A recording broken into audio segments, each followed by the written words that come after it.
Happy Thursday, everybody. It's me, Brandy P., your favorite or least favorite airman, and my beautiful co-host, Miss Melissa P. And we have with us two amazing guests, both on totally opposite sides of the spectrum, and we are so honored to have them on tonight. We have Miss L.A. DeBay, and we have another veteran, which actually this is the first time we've ever done it this way before, but I respect her fully. So we have a veteran sharing with us tonight, and she has asked to not have her face shown, but she will be using audio, and I totally respect her decision because she's got an amazing story, and I'm excited to hear it more. So without further ado, I'm going to reintroduce, have LA reintroduce herself. So hey, LA, how have you been since the last time you've been on? I don't know how long it's been, but I'm glad to be back. Really excited to be talking about this subject. I'm L.A. DeBay. I am also an airman, Navy, P3 Squadron, and I'm a disabled veteran. I have a master's degree in positive psychology. I have a bachelor's degree in recreation therapy. And I work with troubled youth and adults, veterans, people with mental health issues. I contract with the state of Texas right now. And I just want people to increase their well-being and help people get their mind right and get their shit together. So hey, that's a hard challenge at times, man. And that's why I'm so happy that we can all, as women veterans, sit down and talk about PTSD because of the fact it presents so differently in so many different people. And many people think it's one type, and it's not. It's so varied. And I definitely wanted to just sit down and have like a real conversation, not a princess and cupcakes kind of conversation, but a real one about things that people may not know. I also want to introduce AJ really quickly. So AJ, tell us a bit about yourself, if you don't mind. Okay. Hi, my name's AJ. I was a combat medic in the Army for 6 years. I was assaulted in a military hospital. A medical procedure I did not consent to is what happened. I did go to CID, IG. I went through all the procedures that they tell you to go through. 10 months later, my husband would die from sepsis after receiving treatment in another military hospital. I'm so sorry to see that. Thank you. Since then,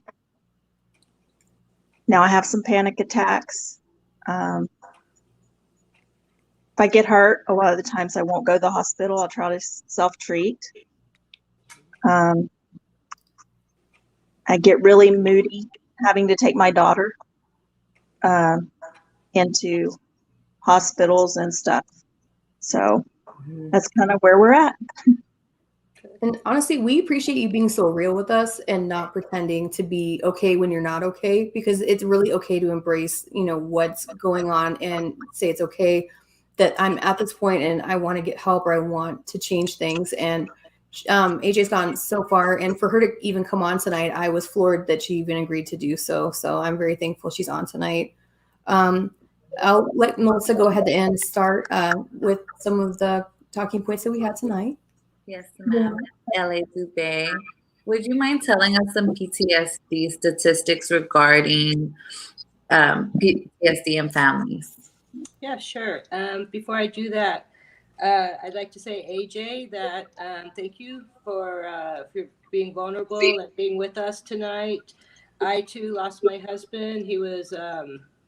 He committed suicide, shot himself in the head. He's a veteran statistic. 22 vets kill themselves a day. So I'm familiar with PTSD. I am empathizing with your plight, and hopefully that you'll hear something that helps you today. So thank you for sharing that. Yes. Yeah. So in general, about 3 to 4% of U.S. Adults experience PTSD in their lifetime. That's 1 in 11 people. And that's according to psychiatry.org, a lot of these statistics are, subjective, but they sound right to me. There are about 10% of women vets and 4% of male veterans are experiencing PTSD, and that's from the VA. And really, when it comes to families, it's really important to note that about 4% of children in America, which is about 10 million children, are suffering from PTSD and other and exposed to different traumas. So, yeah, the numbers are huge, absolutely huge. And so there is about 7% of girls and 2% of boys who are diagnosed with PTSD. And that's just diagnosed. Like, there's probably so many more out there. Absolutely. You're absolutely right. Same with the veteran statistics. Those are just reported cases. Because so many women that have claims. Absolutely. Yeah. What would you say PTSD looks like in children, and what are some examples of that? So I was just wondering, AJ, do you think that your daughter has PTSD? I honestly do. She's afraid a lot.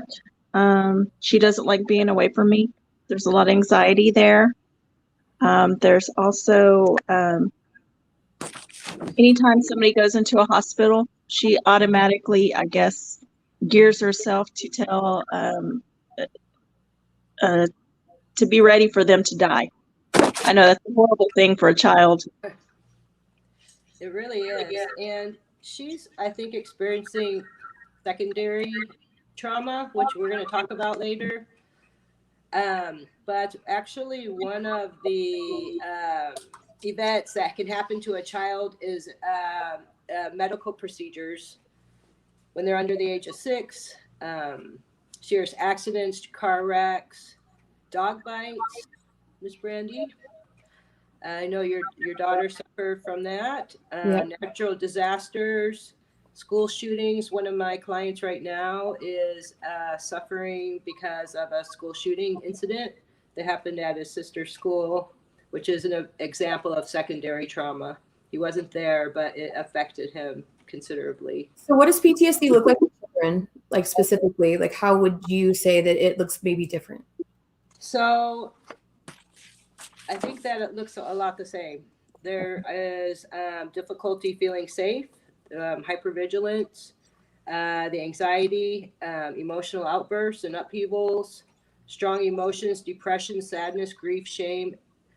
The list is almost identical for children and adults. So a lot of adolescents have problems with school teachers, authority, alcohol and drugs, trust issues, night terrors, just to name a few. Is like risky behaviors, like, it's common hallmark in adults, but like, is that something you also see in children as well, where it's maybe something different as far as risky behaviors?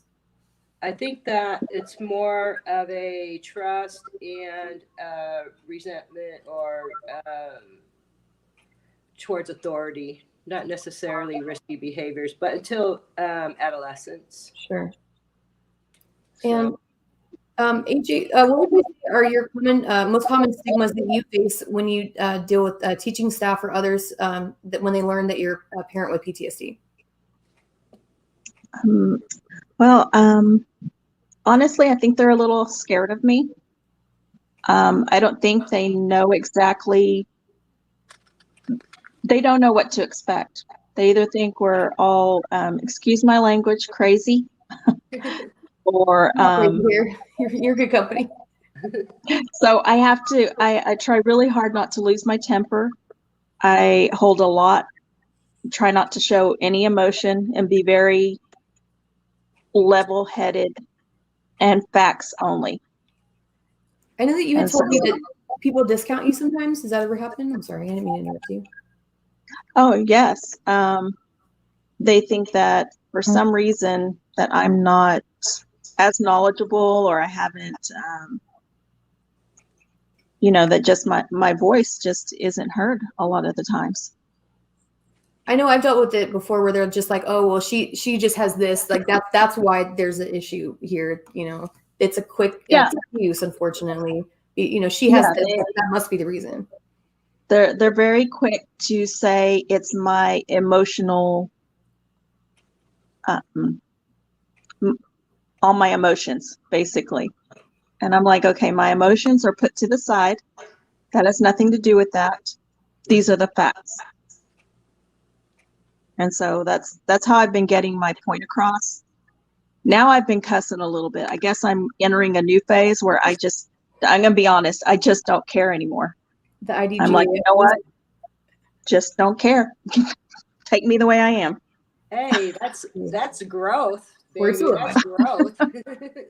AJ, So I think that the level-headedness and your presentation is really important, especially if they know, you know, that you're a combat medic and stuff like that. So if you're able to maintain your integrity and your level of professionalism, really good. People are so quick to judge and label, and there's a big stigma surrounding PTSD, especially with cinema and the movies. It's always about the veterans are crazy, that have PTSD. So really proud from combat too. it's not feel like that though. When you've dealt with something, that's not something normal to deal with. So yeah, somebody can be labeled that. That's how would you feel?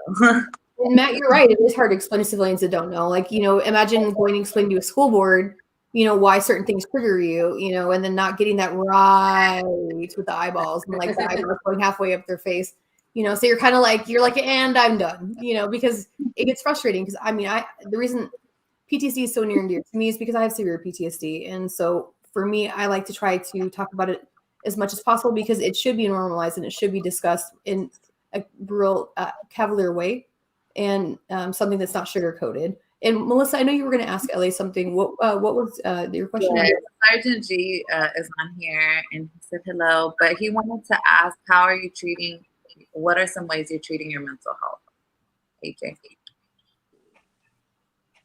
My mental health. Well, I know the hours that I work. I keep a schedule with my daughter, knowing I'm very big on my schedule. If I get off my schedule, like even picking her up early can mess up my entire day. I know that sounds silly, doesn't it? No, No. that's common fear of change. Like you don't want anything to change because it can cause anxiety. No, it's very normal. Yeah, so I've got to keep a schedule. I keep her very well informed if something is changing. And I talk to myself. I know I talk to myself and say, okay, this is going to happen. I do a lot of breathing, deep breathing. I know by 8:39 at the end of the day, if I've had a very rough day, then I can go and take a shower and cry in the shower so I can keep it from my daughter. That's the hard thing to keep from your kids. Yes. And then if I'm in the car and I have an anxiety attack, then I pull over and I tell my daughter, I just need a minute.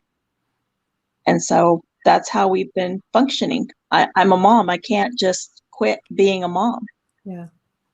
I've had to just endure and suck it up. And I keep telling myself, suck it up, keep going.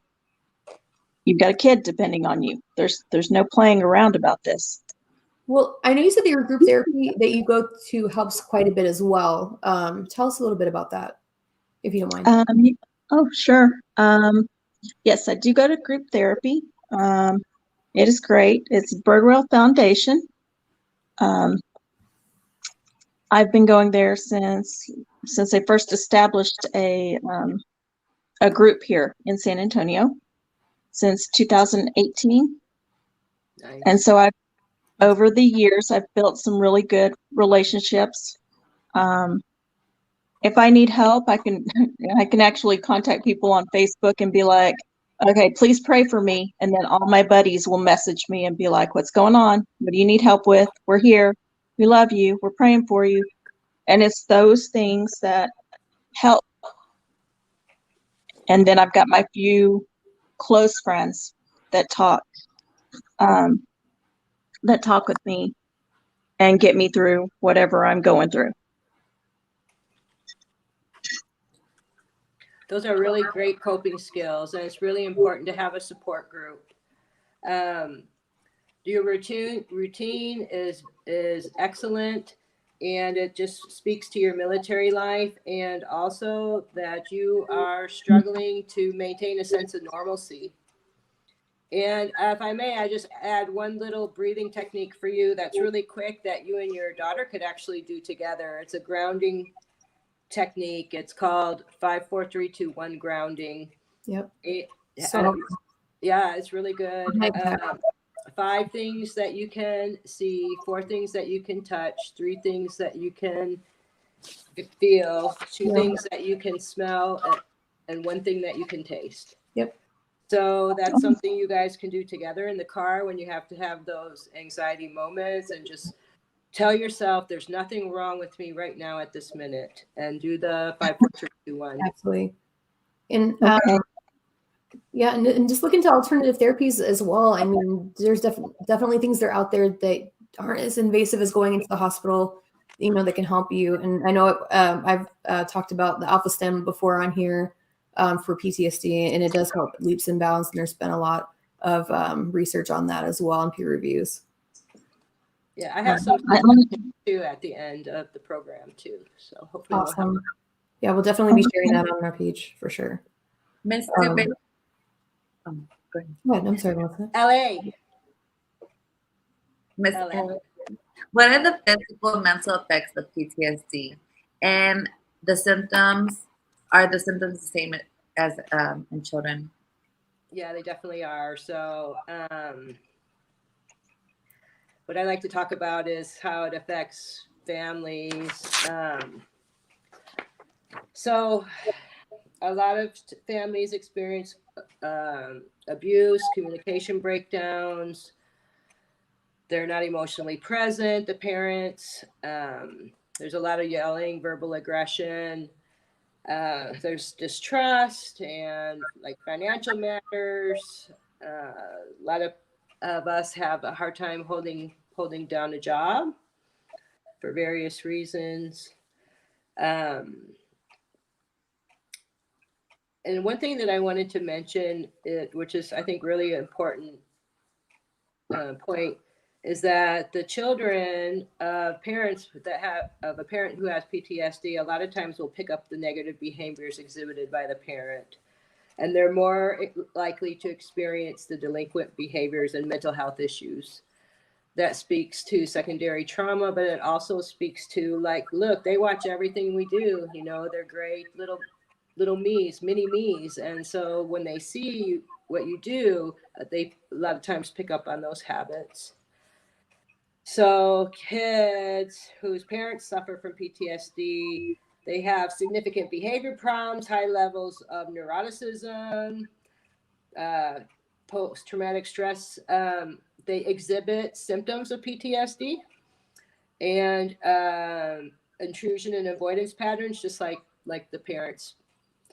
And as we know, a lot of the symptoms do, vary from person to person, but I think that it's really important to stress that if you are a parent with PTSD, that we really need to get help, if not for your sake, but for the sake of your children. Absolutely. Yeah. And what Juan was saying, all of what Juan was saying from the stone bed. Yes, Sergeant G, I agree with all of that. But that's another podcast. But I agree. I think kids, they look at, are you willing to get help, if they want to get treatment later too. Did my parents do this? Sometimes kids tend to have walls up about going to do things if their parents are very much against them. So it's something that's important. Yeah. There's a statistic that says that 10 to 20% people, not necessarily kids, but people who are in a relationship or connected with a person with PTSD, 10 to 20% of those people will catch the condition themselves, and that's called secondary trauma. So that goes back to what I was saying about exhibiting and mimicking certain behaviors and certain emotional responses to stressors and other traumatic events. So Yeah, and I want to ask more about the secondary trauma in a minute, just because that's something that's not discussed enough with the veteran community, especially with having children and the effects that that can have. But before we go to that, AJ, can you tell us, how does your PTSD affect your daily life as a parent? Um, can you tell us a bit about that? Okay. Well, I have to stay on a schedule um, because Ava gets scared. I sleep close by. We keep a lot of lights on. She doesn't just sleep with one little light. She sleeps with several. I just feel overwhelmed, and I'm trying to do better with being a parent at all, making sure that I'm watching what she's doing. Lately, she's been licking her lips. She'll go through these anxiety little issues. So I have to tell her, I have to constantly remind her, don't lick your lips, you're going to hurt yourself. It's little reminding. I just, I do the best I can. It's really hard sometimes. You do an amazing job considering the challenges you've been given. I mean, I see you and you're phenomenal, and I totally respect everything that you do. And you're a very strong woman, which is why we're so thankful that you came on tonight. Do you feel that it's challenging to limit what your child sees or notices? I know for me personally, I struggle with that because sometimes when I have my panic attacks, I can't control it fast enough where I can put her in another room. And there's been a few times where she's seen me entirely have a panic attack. And she was very scared because, you know, it's scary for kids when you see your parents like that. And it's hard. I don't know. Do you find it challenging yourself? It's extremely hard. The stuff that's going on TV, sometimes I have to tune out and walk away. There's been other times where I'm just going to be honest. I knew I needed help when I started breaking things in front of my own kid. I scared her. It's still really hard for me to acknowledge that I scared my own kid. And it's embarrassing. But there's something But that I went to group right after that. Once I started breaking things, I was like, no, I need to find help. Well, we're very thankful that, you know, you're working past everything, you're working through everything, and, you know, I can see you continuing on and getting stronger every day. There's definitely strength in acknowledging that. Like, I applaud you for being able to be like, okay, that wasn't cool, or okay to do that. Because you are a mom and you can't help but we can't help but have our feelings, right? And as a mother, I know you didn't like what you did, and you were like, I need to fix that, and that takes so much strength. And yeah, I just hope you know that. And I'm glad you have a support group and people around you to remind you they're there for you. And you have yourself. There's a quote. There's something that I heard, and honestly, I feel like that was like one of the greatest things I could hear was like, through everything you've been through, yes, you do have people to support you, but you've been there for yourself all this time, from when you were a baby till now. Like, it's always been you, and there's a lot of strength in that. Yeah. Absolutely.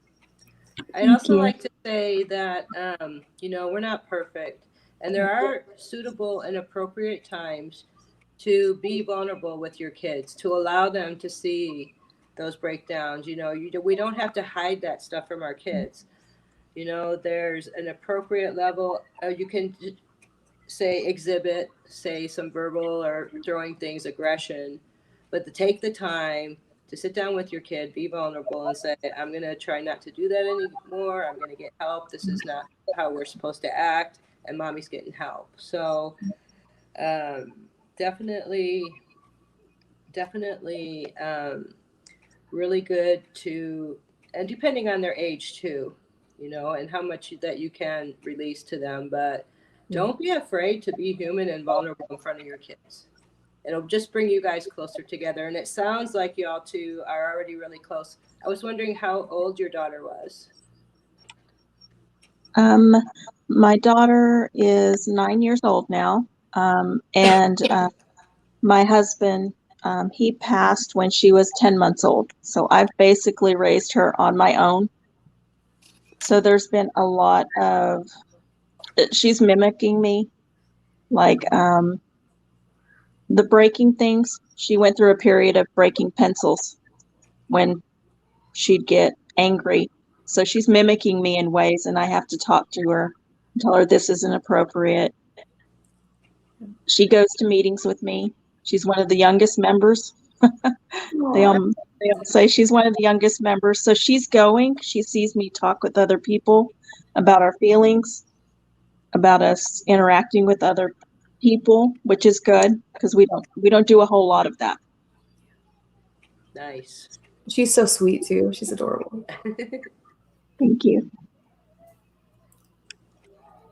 And so, Ellie, can you tell us more about secondary trauma and like with people with PTSD, how they unknowingly transfer? Like, what are things that you see that are the most common causes of this? Well, there's a couple different causes. Number one is, like I said, if you have a relationship with a person with PTSD, you do kind of internalize those feelings and those emotions, and you take that trauma and just like how we feel this emotion of empathy for her, for AJ right now, you know, if we're not careful, we can, or if we don't try not to apply that to our own lives. Like Brandy, I know you're doing that right now. You are applying everything that she's going through to your own life, right? Which is really, it's good to have empathy.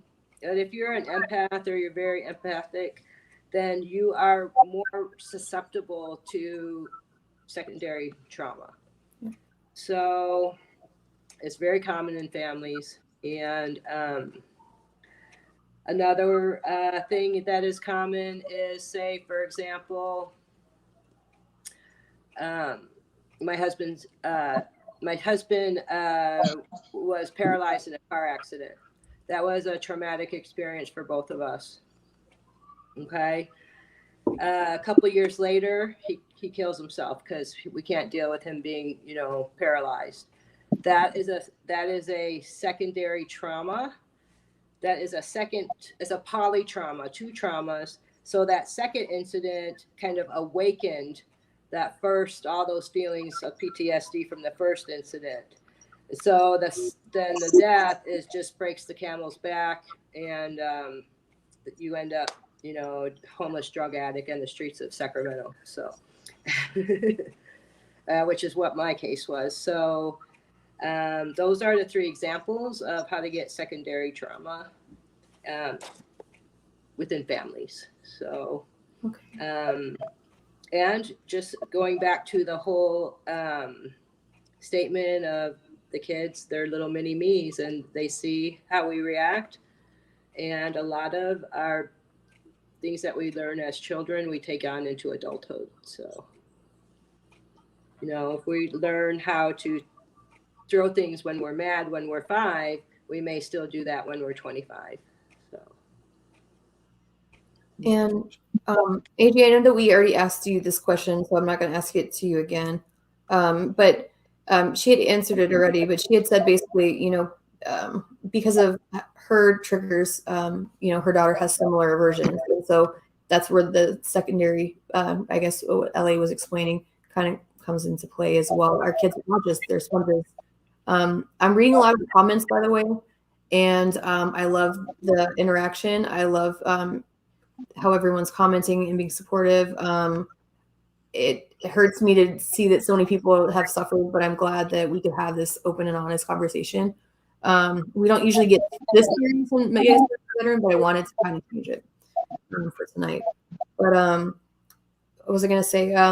Melissa, you can go ahead and ask Ellie the next one. Okay. Sorry, I was looking. All right. So we were basically this whole conversation, we're talking about how PTSD doesn't only affect oneself, but the families as well. What would you say, Ms. Dubé? What can family members do to support each other? Well, if we are assuming that there's a partnership, the first thing that I would like to say is that your partner can't heal you. If you're the one with PTSD, your partner is not the one that's going to heal you, that your partner is not going to save you. Your partner can support you. Your partner can educate themselves, be present, validate you, and most importantly, have patience, open communication. Probably a lot of forgiveness would be involved, especially if there's verbal or physical aggression in the home. But really, your partner cannot fix you. Okay. So you have to fix you. You have to do it. So if you are the one that has the PTSD, obviously we need to seek treatment. And treatment comes in a lot of different ways. Okay. There's so many different ways.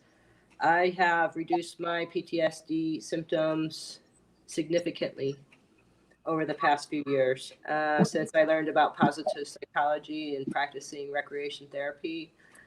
So definitely want to seek treatment. Okay. You can identify your triggers and also notify your family of your triggers. That's important, by the way. Like, people don't understand how important it is to identify your triggers, because a lot of veterans or people with PTSD, they don't know things are triggering them. And so they're just walking around throughout their daily life consistently triggered because they don't know that these things are specifically causing these responses.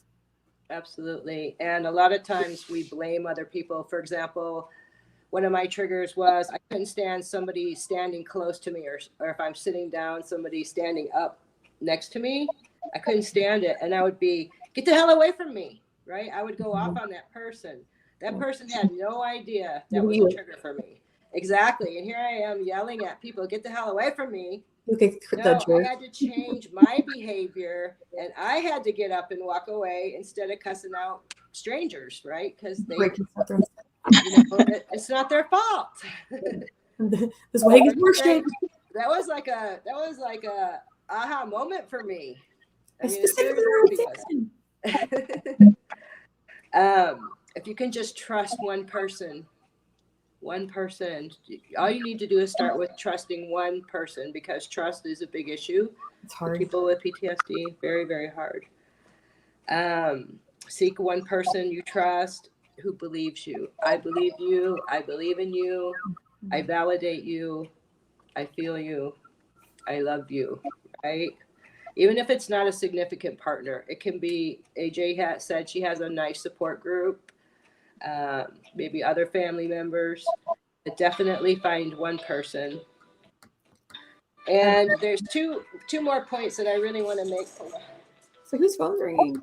That's fine. Two more really important points. Time heals or it doesn't. Oh, good. I feel like PTSD is something you don't remember it. I don't know the time, but it's more like my memory. And also, we had someone asking about like their name should, if their name reminded them of negative things, would there be something wrong in changing it? I mean, it really is whatever makes you feel the most comfortable. Like whatever other people what makes you happy and what makes you comfortable. If that is all you associate with it, is that maybe that would make you happier and more comfortable. Maybe like identifying triggers to maybe help mitigate that would be something that would be something you would have to do. But it's really entirely your choice.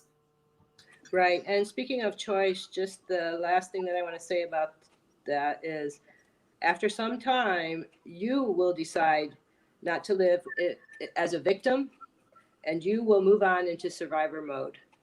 So it sounds like AJ's already moved into survivor mode. And time does heal. It truly does. And just a reminder, if you don't feel like you need help for yourself, get help with for your family, for your kids, so your kids don't pick up on some of these symptoms and behaviors. Yes, ma'am. Yep. Yes. Yeah.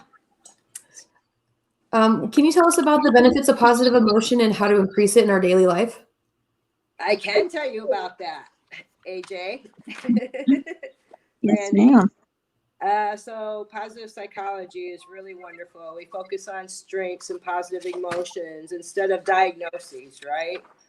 So one of the best things that I've learned and that I teach my clients is it's technically the broaden and build theory by Barbara Fredrickson, if you're interested in looking that up.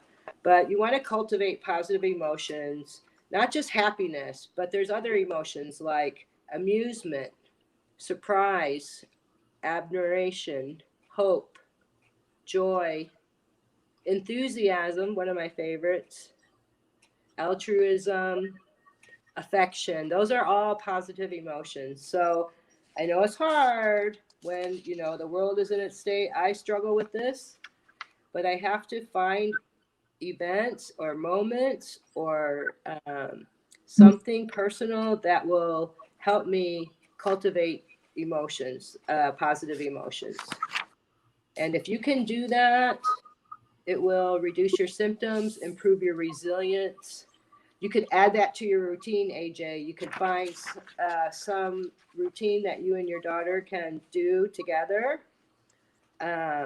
One of my favorites is awe, AWE, just the awesomeness of nature, and cultivate these emotions together. Yes, ma'am. Yes, gives you greater meaning to life, sees yourself as wise, through a stressful and reducing stress and increasing positive social contact.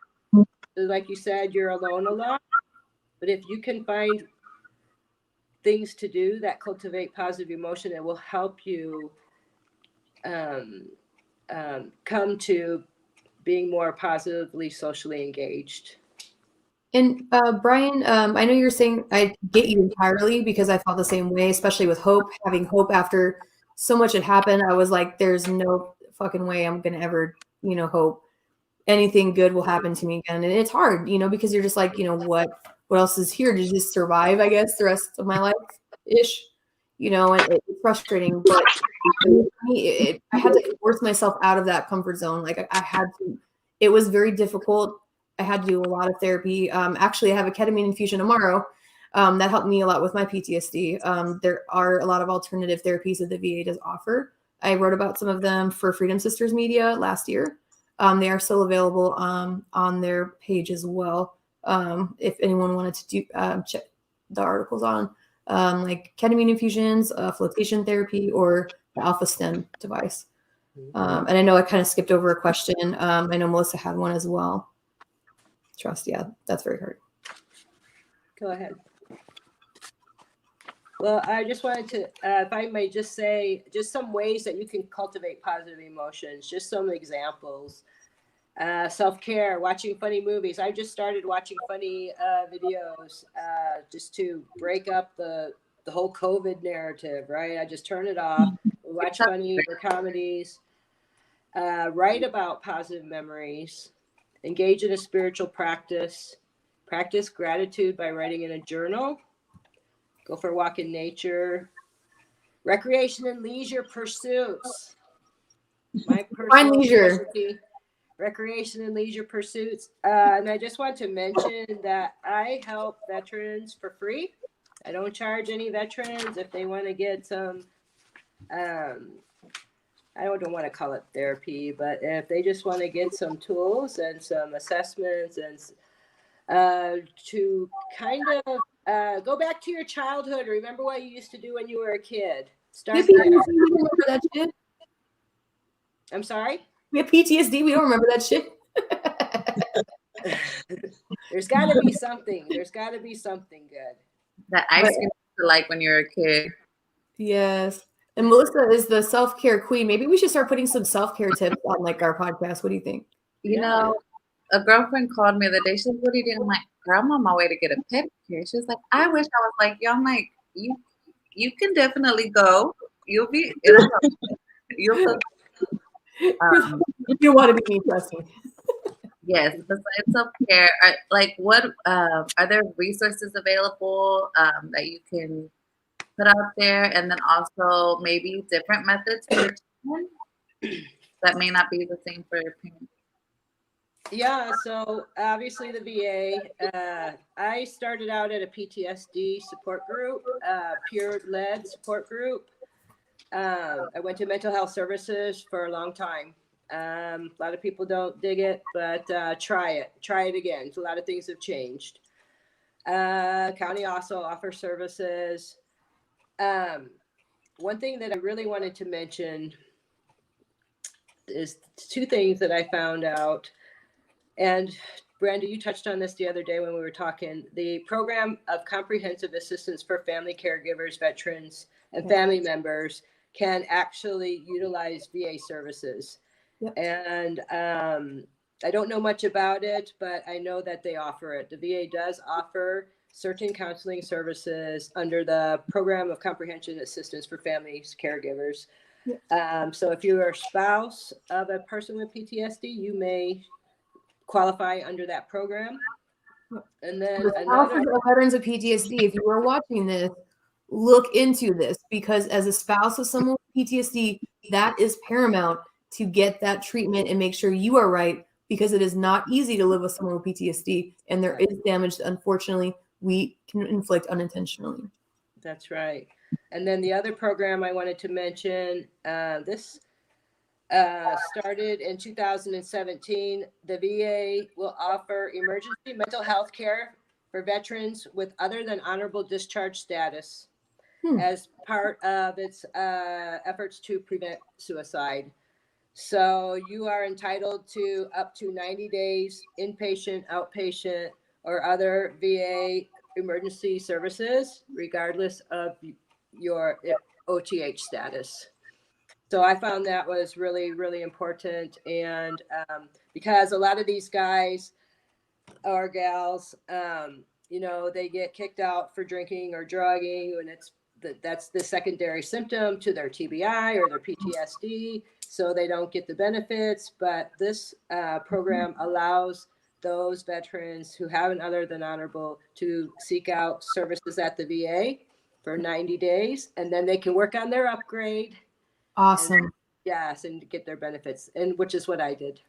And I know they have a 12-week trigger identification program as well, because I had to do it, and that was done through the VA as well. And it helped immensely with identifying my triggers, so I could process things better, and I could better deal with situations that I couldn't deal with at all before. It was very helpful, and there's so many different programs out there. There's other organizations that have programs like equine therapies out there. They've got different programs for like water events or yoga events. Like if you look at veteran PTSD or veteran wellness, there's so many out there that are civilian nonprofits as well. And you can vet them and look and see which ones align most to what you're wanting to do, if that's something you wanted to look at as well. But be proactive with getting taken care of. Like, PTSD is not a 4-letter word. Get taken care of. Look and see what you're eligible for. Like ketamine infusions, right? I'll talk about that quickly. Yes, they are horse tranquilizers, to answer your question. And I take 100 milligrams more than any guy, and I sit there and laugh until they're putting me in the cable. And then I have to get picked up like 4 hours later by nice people like AJ and Ellie. But yes, both of you picked me up occasionally. But at the end of the day, it helped immensely for me. But find what works for you. And there's so much out there. Like, some people like medication. I personally, it messed with my stomach so much, I tried to find alternative treatments. So, for me, I had to really think outside the box. But some people, that's what they prefer. Or some people do better with, group therapy. Some people do better with just being active and, working on triggers. Like, it really just depends on the person. But you won't know if you don't try it. That's right. It's absolutely true. And I just wanted to mention again that if any veterans or family members who like some of my suggestions and tactics, you can contact me at jubayla@yahoo.com. Reach out to Brandy to get my contact information. Like I said, I don't charge veterans for any kind of help. So You said dubayla@yahoo.com. yes. Thank And- you. And Ellie is like the most grounded person you will ever meet, but she'll tell it to you real, but she'll help heal you at the same time. She beats you and heal you. It's like, sometimes we need that. We're a bit hard-headed as veterans. Yeah, definitely. So yeah, I definitely like to keep it real, and but also I have a lot of holistic programs and suggestions that I've learned over the years, not just that help me, but help my clients as well. So, And then a lot of veterans with PTSD, a very common secondary condition, and I just wanted to mention it quickly because I'm looking at a comment. A lot of veterans, they find that they have sleep apnea as a secondary condition to PTSD. And because they're not getting it treated, and they have such severe sleep apnea, it causes the memory issues to get worse. And so a lot of veterans, that they find if they get a CPAP, if they were diagnosed with sleep apnea, they find that they are helped immensely just by that machine as well. So if you have the diagnosis of PTSD, I would definitely, if you feel that you're having any sort of issue or you wanted to get sleep tested, ask your doc. Hey, can you get sleep tested? They even have one you can take home, and you can see if you have it. But I mean, it really does help as far as memory issues. If it's something that you have, I know I found out I had sleep apnea, like when I was doing my ketamine infusions, because they have to do your blood pulse oximetry, where they see how well you're saturating, right? I would drop into the 70s. You're supposed to be like 95. Yeah. So like I didn't know. So every time I'd wake up, I'd be on oxygen. I was like, why am I on oxygen right now? And so they would say, well, you dropped like 30%, like we had to, or we were going to have to start compressions. So, I mean, really, honestly, look into it. And it's something you can also file with the VA as a secondary condition for your claims. That's true. And that's 50%. Yeah. Saying. You're on the same. But also, I guess we'll just close everything up tonight.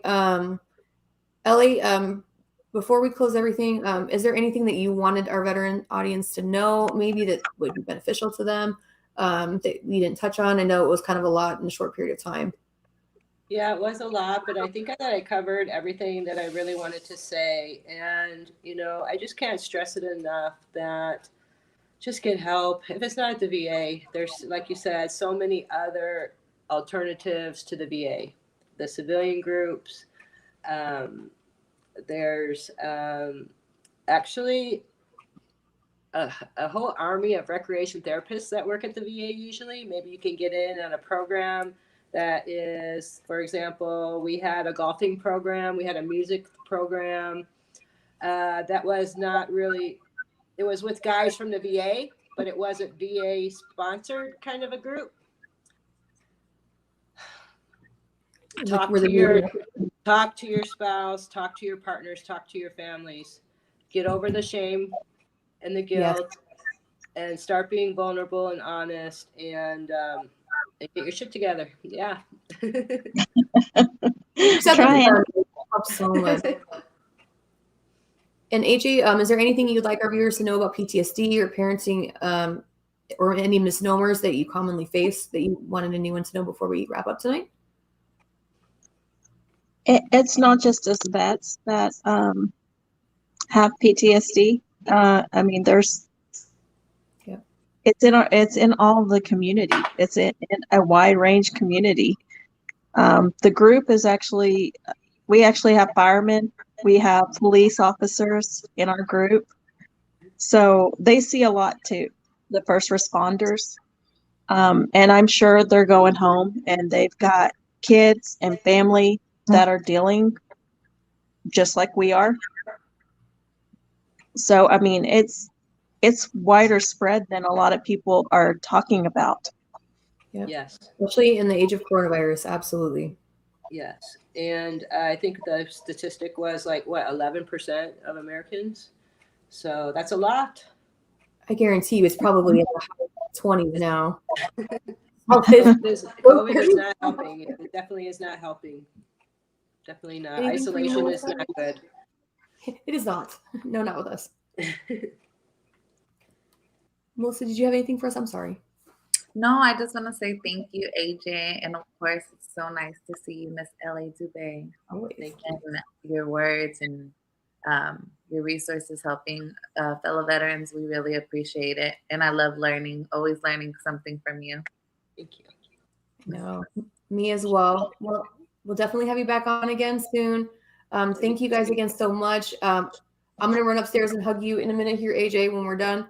But so if anyone's worried, he's getting hugged right when we're done here. But give her my number. Give her my number. Definitely.